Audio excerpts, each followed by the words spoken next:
ॐ भूर्भुवस्वः तत्सवितुर्वरेण्यं भर्गो देवस्य धीमहि धियो यो नः प्रचोदयात्। उस प्राण स्वरूप, दुखनाशक, सुख स्वरूप, श्रेष्ठ, तेजस्वी, पापनाशक, देव स्वरूप परमात्मा को हम अपनी अंतरात्मा में धारण करें। वह परमात्मा हमारी बुद्धि को सतमार्ग की ओर प्रेरित करे। भाइयों बहनों, जय श्री राम, जय गुरुदेव, जय माँ आदिशक्ति।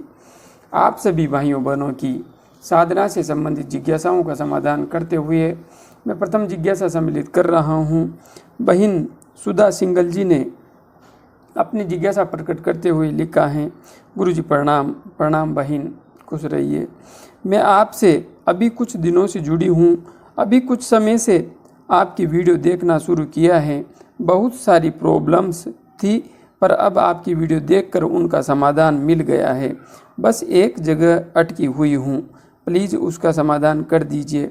मैं बहुत समय से नवाण मंत्र की साधना कर रही हूँ, लेकिन अभी जो गुप्त नवरात्रि गई है उसमें मैंने 1.25 लाख मंत्र जप किया और उसके परिणाम स्वरूप मुझे कुछ क्रिया होने लगी और अष्टमी वाले दिन मैं पूरा खेलने लगी। और अब मैं नॉर्मल पूजा भी करती हूँ तो उसमें मुझे क्रिया होने लग जाती है। मैं गहरे ध्यान में नहीं जा पाती। अभी मेरे कोई गुरु भी नहीं है। ऐसे में मुझे क्या करना चाहिए? प्लीज़ मेरा मार्गदर्शन करें। क्या मुझे नवाण मंत्र के साथ गायत्री मंत्र भी करना चाहिए? और यदि हम गुरु मंत्र ले लेते हैं तो क्या मुझे नवाण मंत्र की साधना छोड़नी होगी? बहन, आपने यहाँ पर जो अपनी समस्या रखी है बहुत महत्वपूर्ण है। आप नवाण मंत्र का जप कर रही हैं और उसके परिणाम स्वरूप माँ का अस्तित्व, माँ की ऊर्जा आपके अंतस्थ में अवतीर्ण होने लगी है। अब आपको ध्यान करने में समस्या हो रही है। जहाँ तक बात है ध्यान की, तो मैं हमेशा साधकों को समझाता हूँ कि जब ऊर्जा जागृत होती है तो उस स्थिति में जो पहले ध्यान लगता था वह ध्यान नहीं लगता है। ऊर्जा हमारे शरीर में क्रिया करने लगती है, किंतु क्रिया असफलता नहीं है, क्रिया हमारी साधना की सफलता है। इसलिए आप ध्यान में बैठती हैं और आपके शरीर में क्रिया होती है तो यह तो साधना के मार्ग पर आपकी सफलता का स्पष्ट संकेत है। किंतु माँ का स्वरूप, माँ की ऊर्जा आपके अंतस्थ में विशेष रूप से प्रकट होने लगी है, तो इसके संबंध में विशेष तो मेरे को कोई ज्ञान नहीं है, क्योंकि इस प्रकार की समस्या मेरे साथ तो कभी आई नहीं। और शायद इसलिए कि गायत्री साधना में ऐसी स्थितियां उत्पन्न नहीं होती है। किंतु नवाण मंत्र माँ की उग्र ऊर्जा को समर्पित है और माँ का यह स्वरूप विशेष रूप से, स्पष्ट रूप से अपने अस्तित्व का आभास करवाता है। माँ काली, माँ बगलामुखी, माँ दुर्गा, माँ चंडी, ये स्वरूप तंत्र पद्धति पर आधारित हैं और यहाँ पर ऊर्जा स्पष्ट रूप से अपने होने का एहसास करवाती है। इसलिए आपके साथ जो कुछ हो रहा है, माँ की विशेष शक्ति आपके अंतस्थ में क्रियाशील हो गई है, उसी के परिणाम स्वरूप यह सब हो रहा है। अब आपने आगे पूछा है कि आपने गुरु दीक्षा नहीं ले रखी है, तो गुरु दीक्षा लेने पर क्या नवाण मंत्र और गायत्री मंत्र साथ साथ कर सकते हैं? बहन, जहाँ तक बात है गायत्री महामंत्र की, तो गायत्री महामंत्र की ऊर्जा अलग प्रकार की है और नवाण मंत्र की ऊर्जा अलग प्रकार की है। मैं हमेशा साधक भाई बहनों से कहता हूँ कि जप सिर्फ एक मंत्र का कीजिए, क्योंकि वहाँ पर ऊर्जा को सहज रूप से आपके संपूर्ण शरीर में विस्तृत होने का अवसर मिलता है। किंतु यदि हम अलग अलग मंत्रों को, अलग अलग प्रकार की ऊर्जाओं को अपने अंतस्थ में धारण करते हैं, ऐसी स्थिति में समस्या उत्पन्न होती है। इसलिए यदि आप गायत्री महामंत्र का जप करती हैं तो गायत्री महामंत्र का ही जप करें, और नवाण मंत्र का जप करती हैं तो नवाण मंत्र का ही जप करें। हाँ, समझने की बात यह है कि आप नवाण मंत्र का जप नहीं करेंगी और गायत्री महामंत्र का जप करेंगी तो माँ आपसे नाराज हो जाएगी, ऐसा कुछ भी नहीं होता है। हाँ, आप माँ के स्तोत्र आदि का पाठ निश्चित रूप से करें, दुर्गा सप्तशलोकी का पाठ करें, और सर्वश्रेष्ठ रहता है आप 5 बार या 7 बार या 1 बार या 3 बार दुर्गा सप्तशलोकी स्तोत्र का अवश्य पाठ करें। बाकी आप यदि गायत्री महामंत्र का जप करेंगी तो आप सहजता से, सरलता से अध्यात्म के पथ पर, मोक्ष के पथ पर आगे बढ़ सकेंगी, इसमें कोई संशय नहीं है। हाँ, यदि आप दीक्षा लेती हैं तो दीक्षा लेने के बाद आप एक ही मंत्र का जप करें, मेरा सुझाव तो यही रहेगा। किंतु आपको यदि अंतस्थ से ऐसी प्रेरणा मिलती है कि आप नवाण मंत्र भी करना चाहती हैं तो आपकी जो महत्वपूर्ण प्राथमिकता है वह गायत्री महामंत्र ही होना चाहिए। नवाण मंत्र की आप एक माला कर लें।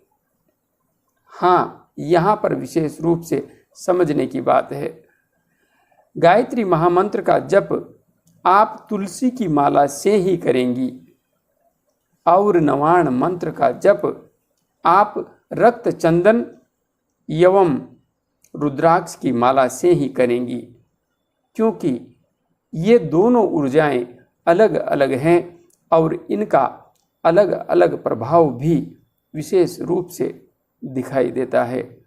इसलिए आप जैसा भी उचित समझे उस अनुसार आगे बढ़ सकती हैं। हाँ, माँ की जो स्वरूप है, जो ऊर्जा का स्तर है, वह तो अलग अलग हैं, किंतु निश्चित रूप से वह हमारी माँ ही है। हमारी प्रार्थना को, हमारे निवेदन को वह हमेशा सुनती है।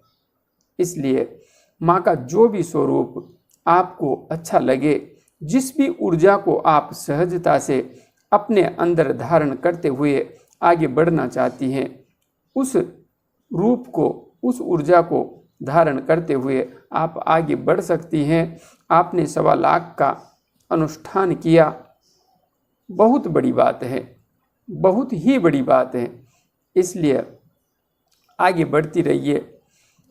आपको यदि कोई भी समस्या होती है तो आप मेरे को बताएं, मैं माँ से विशेष रूप से आपके लिए प्रार्थना करूँगा और माँ निश्चित मानिए प्रार्थना अवश्य सुनेगी। आगे बहन जयश्री जी ने अपनी जिज्ञासा प्रकट करते हुए लिखा है, मैं हर दिन साधना करती हूँ और कुछ दिन मैंने टेलीपैथी की। मैंने सामने वाले इंसान को मैसेज भेजा और मेरे अंदर से मुझे उत्तर मिल गया कि वो इंसान मेरे बारे में क्या सोचता है। मुझे यही पूछना है, जो मुझे उत्तर मिला क्या वह सही है? मुझे स्वप्न के माध्यम से भविष्य दिखाई देता है। बहन, जहाँ पर आपने यह जिज्ञासा प्रकट की थी, वहीं पर भाई हरीश ने भी आपको कुछ सुझाव दिया है और इसी क्रम में आपने लिखा है कि मैंने जिन गुरुदेव से टेलीपैथी सीखी थी उनसे भी यह पूछा था कि क्या मुझे जो उत्तर मिला वह सही था। उन्होंने कहा उत्तर सही है, किंतु फिर भी आप मेरे से पूछ रही है। यह इस बात को दिखाता है कि आपको अपने गुरु पर कोई विश्वास नहीं है। और जिस शिष्य को अपने गुरु पर विश्वास नहीं होता वह कभी भी किसी भी विद्या में पूर्ण सफलता प्राप्त नहीं करता है, क्योंकि अध्यात्म का मार्ग विश्वास के आधार पर ही निर्धारित होता है। यदि आपको विश्वास नहीं है तो आप अध्यात्म के पथ पर एक कदम भी आगे नहीं बढ़ सकते। यहाँ पर सबसे बड़ी जो शक्ति है वह श्रद्धा ही है, वह विश्वास ही है, क्योंकि विश्वास के आधार पर ही उस पर ब्रह्म परमात्मा को अपने अंतस्थ में धारण किया जाता है, क्योंकि वह दिखाई देने का या स्पष्ट रूप से समझने का विषय नहीं है। इसलिए पहला काम तो यह कीजिए, आपके गुरुदेव ने जो कहा है उस पर विश्वास कीजिए। और दूसरी बात, मैंने कोई टेलीपैथी का कोर्स नहीं किया है, इसलिए आपको जो जवाब मिला वह सही था या गलत, इसके संबंध में मुझे कोई भी जानकारी नहीं है। हाँ, जहाँ तक बात है, स्वप्न के माध्यम से भविष्य भी दिखाई देता है स्पष्ट रूप से। उच्च स्तरीय साधकों को भविष्य दिखाई देता है, कोई भी संशय नहीं है। हाँ, आपको जो भी स्वप्न के माध्यम से मार्गदर्शन मिलता है उस अनुसार आप उसे स्वप्न को समझने का प्रयास कीजिए, और जो भी वहाँ से संदेश प्राप्त होता है उसे अपने जीवन में सोच समझ करके अपने मार्ग को तय कीजिए उन स्वप्नों के माध्यम से, क्योंकि ये स्वप्न हमें इसलिए दिखाए जाते हैं ताकि हम जीवन के पथ पर सहजता से, सरलता से सोच समझ करके निर्णय लेते हुए आगे बढ़ें, जिससे कि हमारा जीवन उन्नति के मार्ग पर आगे बढ़ता रहे, न कि हम उन स्वप्नों का ढिंडोरा समाज में पीटने लगें कि मेरे को भविष्य दिखाई देने लगा है। किसी को आपको कोई मार्गदर्शन स्वप्न के आधार पर देना भी है तो आप उसे घुमा फिरा करके किसी भी प्रकार से मार्गदर्शन दीजिए। यहाँ पर आपको स्पष्ट बताने की आवश्यकता नहीं है कि मेरे को ऐसे ऐसे दिखाई दिया, क्योंकि ऐसी स्थिति में क्या होता है, समाज के सामान्य मनुष्य इस बात को नहीं समझ पाते, वे मजाक बनाएंगे आपकी। इसलिए यह मजाक आपकी नहीं, उस शक्ति की मजाक बन जाएगी जो आपको यह सब दिखा रही है। इसलिए आप अपने अनुभवों को अपने तक रखिए। यदि किसी अनुभव विशेष को आपको शेयर करना है तो आपके जो टेलीपैथी वाले गुरुजी हैं उनके पास आप शेयर कीजिए, वो आपको अच्छी तरह से मार्गदर्शित करेंगे। और ऐसा कोई स्वप्न आता है जो कि भविष्य में जा कर के घटित होता है तो वह आपको निश्चित रूप से पता लग ही जाता है। इसलिए आप साधना करती रहिए, आगे बढ़ती रहिए। हाँ, श्रद्धा रखिए, विश्वास रखिए। आगे श्रीमान राजीव सिंह जी ने अपनी जिज्ञासा प्रकट करते हुए लिखा है, गुरुजी प्रणाम। प्रणाम राजीव जी, खुश रहिए। गुरुजी प्लीज़ मेरी शंका दूर कीजिए। मुझे सहस्रार चक्र में कुछ सुनाई देता है जैसे चिड़ियों की आवाज़ हो।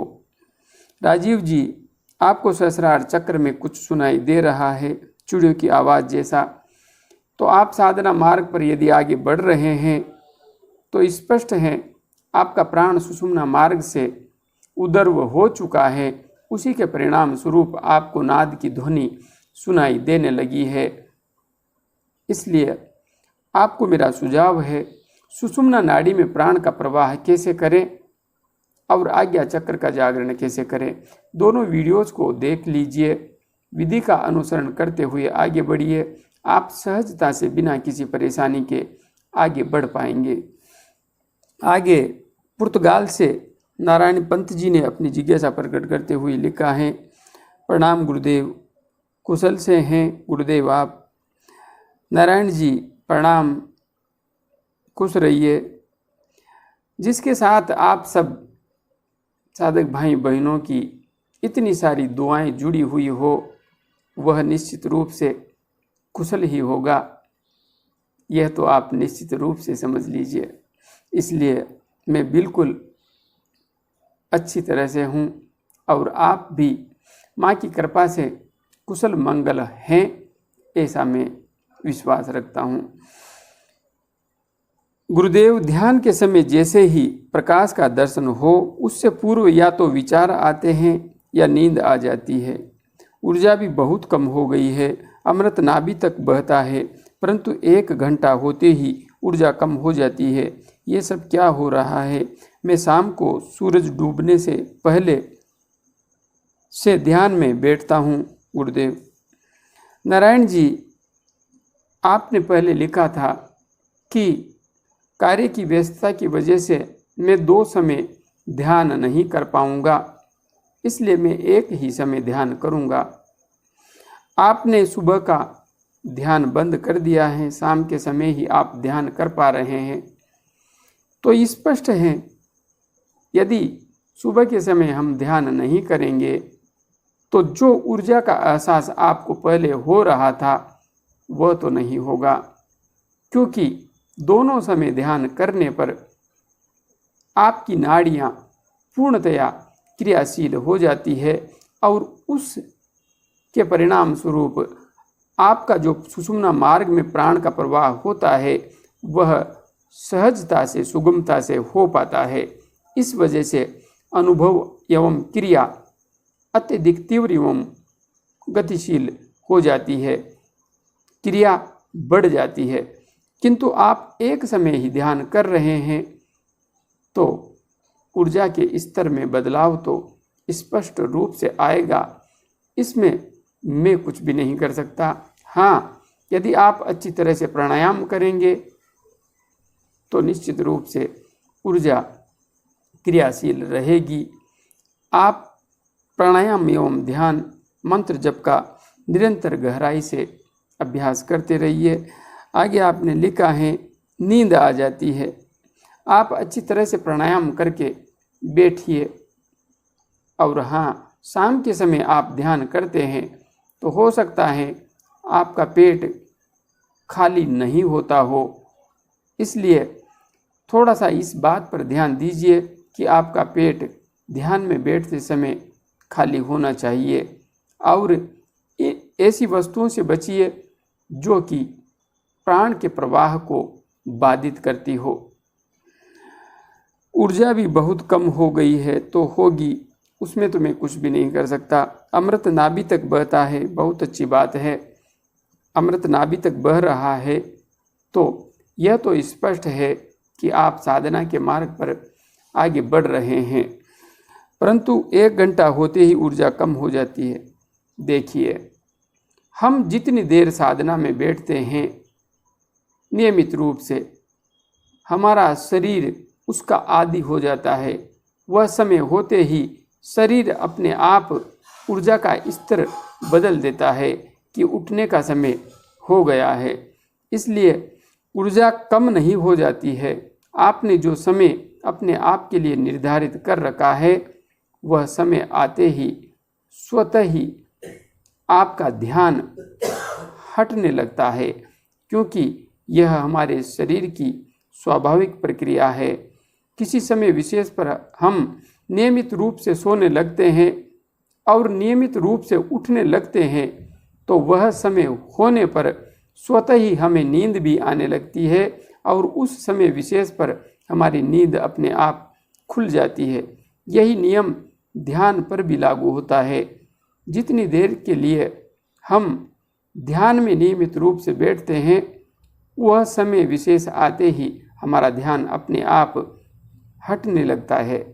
इसलिए आप यदि अभ्यास को आगे बढ़ाएंगे नियमित रूप से 1 घंटे के स्थान पर आप 8-10 दिन तक समय अधिक कर देते हैं तो उस स्थिति में आपको 1 घंटा होने के बाद भी यह जो आप कह रहे हैं कि ऊर्जा का स्तर कम हो जाता है, नहीं होगा।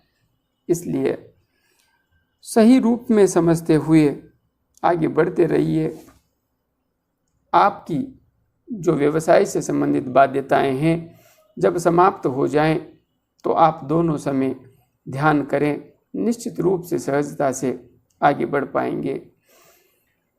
जय गुरुदेव, जय मां आदि शक्ति।